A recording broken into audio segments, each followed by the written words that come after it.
So you're into four-wheel driving, you bought your four-wheel drive and now you started modifying. And you'll probably be thinking about things like Bullbar, roof, rack, PPF, suspension, rock sliders, different offset wheels, bigger tyres. Can you help me out? But despite it being equally as important, cause and effect on-road is something not many people talk about. All these mods you're doing for off-road are going to affect you on the road.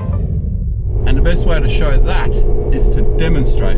How have these mods affected my 250 Prado? Cause and effect. Let's begin where it makes sense.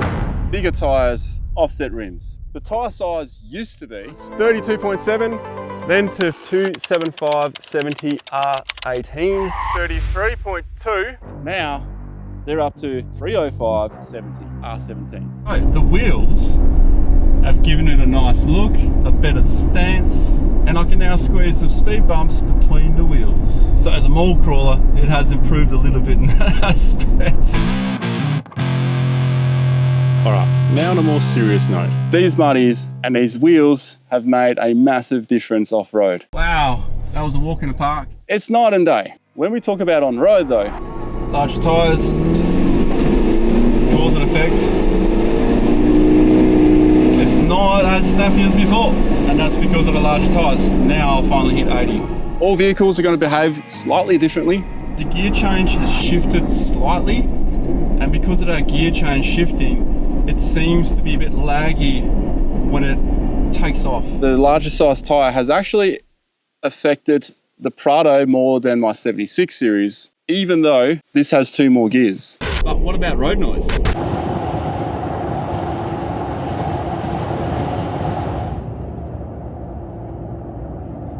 Another inconvenience of bigger tyres. Scrubbing. Wheel scrub. It rubs a bit, eh? Now, they didn't scrub to start with. Before the suspension upgrade, It has not touched anywhere. That's maximum flex. Tyres down. Didn't expect that. but since I did the suspension upgrade, it changes where the wheel sits inside the wheel arch. So now it scrubs a little bit. So if you get a little bit embarrassed with wheel scrubbing at the car park, then this is too much of a hardcore mall crawler for you. So what's the conclusion on bigger aggressive tyres? Who should be running them? But many people would argue you need to use your car 50% off-road to warrant a mud tyre, aggressive tyre. Some others will say you don't do hard wheeling, you don't need them. Because I like the tyre puncture resistance, I would run these out in the desert over anything else. That's not to say that all terrains won't suit most people, which they will do. Consider these things before you choose an aggressive tyre. And if you just want the car to look nice, well, that's also your choice. The suspension sits pretty high. I mean, you can see how far I'm standing off the ground. The rear is 500 constant load. 500 kilo springs and no load? Why? Sounds about as comfortable as wearing steel caps to bed. Why have I gone 500 constant load? What am I putting in the back? A few weeks ago, I said this. I want to try and figure out a way to have something that's removable really quick, kitchen drawer system kind of thing. It's got to be compact because look at the space I've got to work with. There's not much. And with some of the removable drawer systems that I'm looking at, and the power system, all these other little bits and pieces, they're all going to add up to something. Not only that, there are some other areas I am thinking about adding weight, like a rear bar to get the tyre from underneath to the back, which will then open up more space underneath for perhaps fuel or water. 500 kilos constant load is probably not a bad place to be. However, until we load it up, does it ride rough? Ride right now, hard tyres, about 40 kilometers per hour. This road is pretty shit, to be honest, and it's full of shit. It's not a tip. Yeah, it's definitely stiff at the moment. I felt the back probably skip a beat then. If I could go back in time, I would likely request, when they put the suspension in, I'll probably say 300 kilos thanks, and then I'll upgrade to 500. But I'm gonna sort out the inside soon, so that's why I'm gonna leave it like this for now. What would you do here? Where would you put your fridge? Would you do a drawer system? Would you carry all this AdBlue? If you are in the Condry, you don't know, 300, 500, maybe start with 300. And then go to 500 later. It's not that expensive to get another set of springs. That's all you need. And then at least you can be comfortable the whole way, rather than, yeah. So what about the handling? Handling of the vehicle it's changed a little bit. It feels quite nice, it rides really good. Stopping takes a little bit more. You feel it, it's just noticeable. Being a reasonable driver, you're not rally driving, then it's probably as good as before. It hasn't changed the vehicle to feel unstable or anything like that.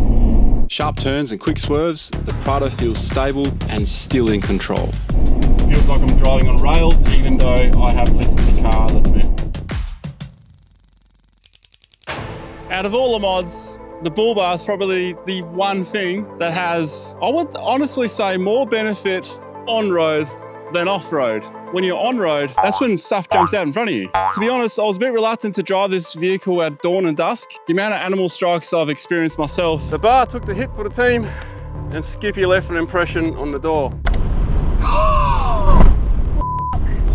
You hit it. This may have been confronting to some people, but this is reality. If you swerve, you risk your own family, and I'd rather keep my family safe. The only thing you can do is slow down as much as you can, but keep your vehicle straight. But most of the time it happens before you even know it. And if you do hit something, check its pouch. It may in fact be carrying a joey. So that makes me way more comfortable to drive. So we've got an off-road animal, Bullbar in here. I went for the hoops this time, but it's not all positive. It does add some weight. And that will be filled with a winch pretty soon, which means even more weight is on the way. And not all bar work benefits a vehicle on road. Even though I haven't used these rock sliders off-road because I've got so much clearance. Your side set looks pretty good as well. Yeah, like they haven't even been used. They will come in handy one day. Off-road, that is. What's Ronny done here? Oh, Nelly.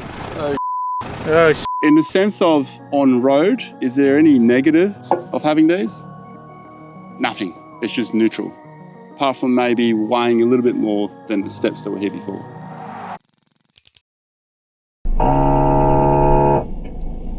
Front locker in. There is an added danger to having an aftermarket differential locker. It's not factoring in the vehicle inputs. If the locker came from factory, well, it's already done in a way that it needs to sense low range and full drive inputs before it will even activate. The problem is with an aftermarket locker, all it needs is you pushing the button. Or in some cases, someone else may have touched the button. And kids love pressing buttons. And guess what? Your locker's in, but you may not realize. Right now I'm sitting on 100 kilometers per hour on the highway. If I was to activate that locker button, guess what the diff's gonna do? It's gonna say bye-bye. Having an override switch or a safety switch is so damn important. I would also suggest not putting it next to a frequent used button. For example, this is a great spot. None of these are frequently used. There's the compressor, there's the locker switch, but I do use these, and these are much easier to knock. Anyone can reach the center console and hit any button. Therefore, most decent full drive shops will add an isolation switch.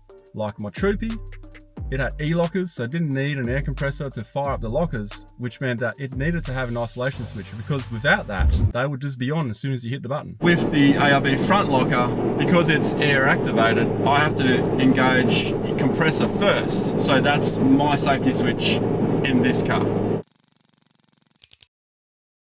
Experienced off-roader in sand, windows down, he'd never drive a car of mine again. If you're unaware, he's referring to this. Windows open! I just filled your car up with sand. Oh, shit. Oh no. Thanks, Chris. I'm not too worried. My seats are already covered.